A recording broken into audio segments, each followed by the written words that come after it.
Hello students, फिर से एक बार एजु संस्कार एकेडमी और आपका ये ट्यूटर रविकांत आपके लेके आया है ग्रेविटेशन के ऊपर एक नया वीडियो।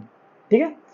सो दोस्तों, आप कहते हो कि ग्रेविटी की जो डिस्कवरी है वो एक एक्सीडेंटल डिस्कवरी थी, पर ये डेरिवेशन देखने के बाद ये कंफर्म हो जाएगा कि वो एक्सीडेंटल डिस्कवरी नहीं थी। न्यूटन ने अपने गुरु केपलर्स के लॉ स्टडी करके बहुत सारे अपने जो लॉज है वो बनाए हैं। तो उसमें से न्यूटन का जो ग्रेविटेशन का नियम है वो भी केपलर के लॉ से ही लिया हुआ है, ये यहाँ पे कंफर्म हो जाएगा। ठीक। सो इसकी जो शुरुआत है तो वो हम करेंगे सेंट्रीपिटल फोर्स से। Centripetal force, so what is mean by centripetal force, जिसे हम एफ दिखाते हैं, सेंट्रीपिटल फोर्स। सो क्या होता है सेंट्रीपिटल फोर्स? सेंट्रीपिटल शब्द का अर्थ होता है सेंटर सीकिंग फोर्स, मतलब सेंटर की तरफ जाने वाला फोर्स। सेंटर सीकिंग मतलब सेंट्रीपिटल होता है। तो जब भी कोई चीज सर्कुलर मोशन में घूमती है, एक फोर्स डेवलप होता है जो सेंटर की तरफ जाता है, उस फोर्स को हम कहते हैं सेंट्रीपिटल फोर्स। फॉर एग्जाम्पल, एक सर्कल लिया मैंने और उसमें कोई ऑब्जेक्ट घूम रहा है, ये सेंटर है और ये ऑब्जेक्ट सेंटर सर्कल में घूम रहा है। ठीक है। तो इस सेंटर की तरफ जाने वाला एक फोर्स होगा जिसे हम कहेंगे सेंट्रीपिटल फोर्स। और वो जो फोर्स है, सेंट्रीपिटल फोर्स होगा, वो किसके ऊपर डिपेंड होगा? तो डिपेंड होगा मास ऑफ द ऑब्जेक्ट, मतलब जो ऑब्जेक्ट घूम रहा है सर्कुलर मोशन में उसका मास कितना है उसके ऊपर डिपेंड है। दूसरा डिपेंड होगा वेलोसिटी। तो जब भी कोई चीज घूमती है तो उसकी जो वेलोसिटी होती है वो टेंजेंशियल वेलोसिटी होती है। ठीक है। सो वो जो वेलोसिटी होगी वो v होगी, and r is the distance between the centre and the object. Centre and object के बीच का जो डिस्टेंस है वो क्या होगा? r होगा, जिसे हम रेडियस भी कह सकते हैं। तो जो सेंट्रीपिटल फोर्स होगा वो कितना होगा? Mass into square of velocity divide by R. तो ये जो फॉर्मूला है, ये फॉर्मूला मुझे मिला है सेंट्रीपिटल फोर्स। ठीक है। सेंट्रीपिटल फोर्स एक रियल फोर्स है। ओके। तो जो सर्कुलर मोशन में डायरेक्शन चेंज करने का काम करता है, राइट। तो डायरेक्शन हर एक पॉइंट पे आपने देखा जो डायरेक्शन है वो अलग अलग होगी। It is just due to the centripetal force, क्योंकि वो हर पॉइंट पे ऑब्जेक्ट को सेंटर की तरफ जोड़ के रखना चाहता है, इसलिए ऑब्जेक्ट जो है आपका सर्कुलर मोशन में घूमता है। अगर आपका ऑब्जेक्ट सीधा जा रहा हो तो सेंट्रीपिटल फोर्स एक्ट नहीं करता है। ठीक है। सो यही यूज करके मैं यहां पे ये प्रूव करूंगा कि न्यूटन ने जो अपने लॉ में बताया कि जो ग्रेविटेशनल फोर्स इज, आपने प्रीवियस वीडियो में देखा होगा, gravitational force is g times m1 m2 upon D square. तो न्यूटन को ये कैसे पता चला कि ये जो फोर्स है वो inversely proportional to square of distance है? ये कैसे पता चला? तो इसका जो डेरिवेशन है वो आज हम यहाँ पे देखने वाले हैं। ठीक है। सो जब भी कोई मोशन सर्कुलर मोशन होता है तो वो जो डिस्टेंस ट्रेवल करता है जिसे हम सरकमफेरेंस कहते हैं, जैसे कि ये पूरा सरकमफेरेंस होगा, राइट। तो एक सादा फॉर्मूला है, distance is equal to speed multiply by time. एक सादा ही फॉर्मूला ले रहा हूं मैं, distance is equal to speed multiply by time. ठीक है। तो इससे मुझे स्पीड निकालना है, तो स्पीड क्या होगा फिर?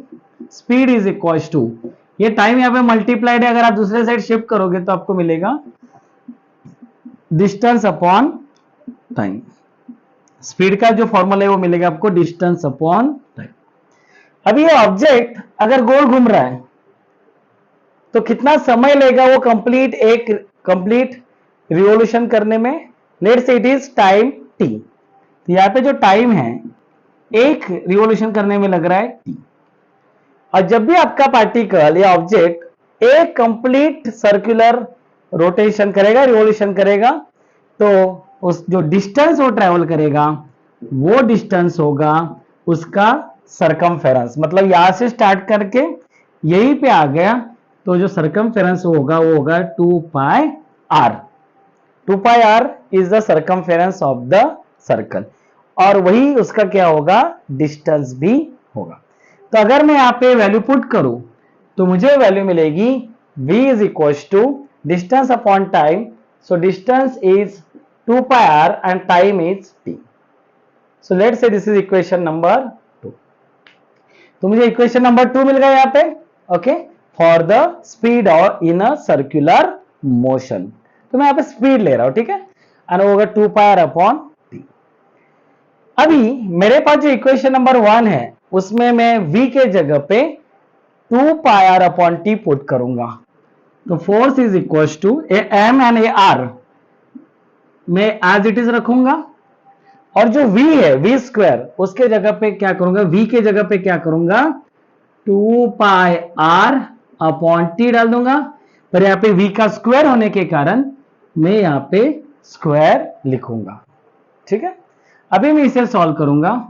सो F C is M upon R, और ये हो जाएगा 2 का स्क्वायर आ जाएगा 4, पाई का स्क्वायर आएगा पाई स्क्वायर, आर का स्क्वायर आएगा आर स्क्वायर, टी का स्क्वायर आएगा टी स्क्वायर, ठीक है। तो ये मिल गया मुझे सेंट्रीपिटल फोर्स, ठीक है।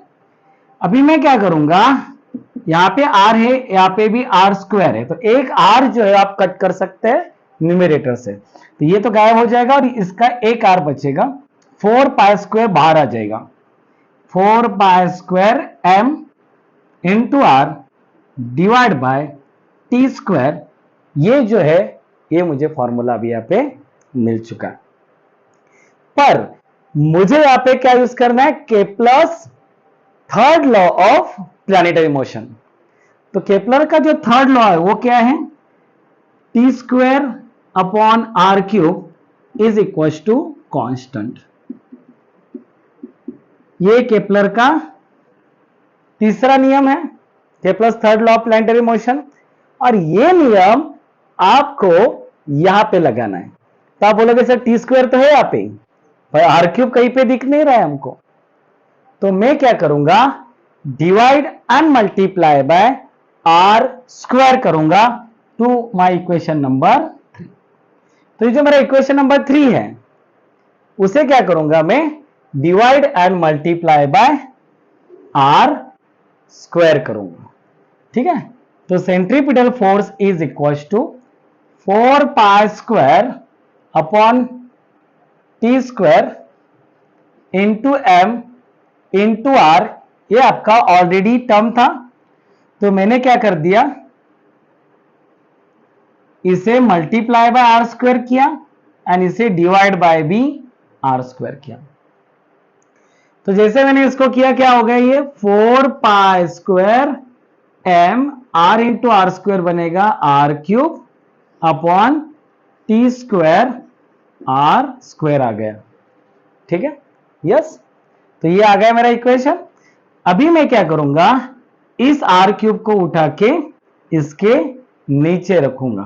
कैसे करूंगा मैं, 4 पाई स्क्वायर एम, ठीक है, आर स्क्वायर आर क्यूब को उठाया, T square as it is है, आर स्क्वायर भी एज इट इज है, इस आर क्यूब को इसके नीचे रख दूंगा, ठीक है। तो मैंने क्या किया कि ये जो आर क्यूब था वो यहां पे डाल दिया है, ठीक है। तो मुझे एफ सी मिला 4 पाई स्क्वायर एम अपॉन, अभी T square upon R cube क्या है, तो अब यहां पे देख सकते हैं T square R cube is constant, जिसे मैं के भी लिख सकता हूं, राइट। तो मैं यहां पे लिखूंगा के, राइट, इंटू आर स्क्वायर। तो न्यूटन ने जो ये लिया, ये कहां से लिया न्यूटन ने, तो न्यूटन ने ये लिया के प्लस थर्ड लॉ से, के प्लस थर्ड लॉ। तो सीधा सीधा ये इक्वेशन आपको बता देता है कि केप्लस के लॉज यूज करके न्यूटन ने ये पता किया कि जो फोर्स है it is inversely proportional to square of distance, ठीक है। अभी आप बोलेंगे कि कैसे, 4 कांस्टेंट है, पाई स्क्वायर कांस्टेंट है, m कांस्टेंट है, k भी कांस्टेंट है, मास तो हर एक का कांस्टेंट होता है। ओके, तो यहां पे हम क्या लिख सकते हैं, जगह नहीं थी इसलिए मैं यहां पे लिख देता हूं कि जो फोर्स होगा it is inversely proportional to square of distance.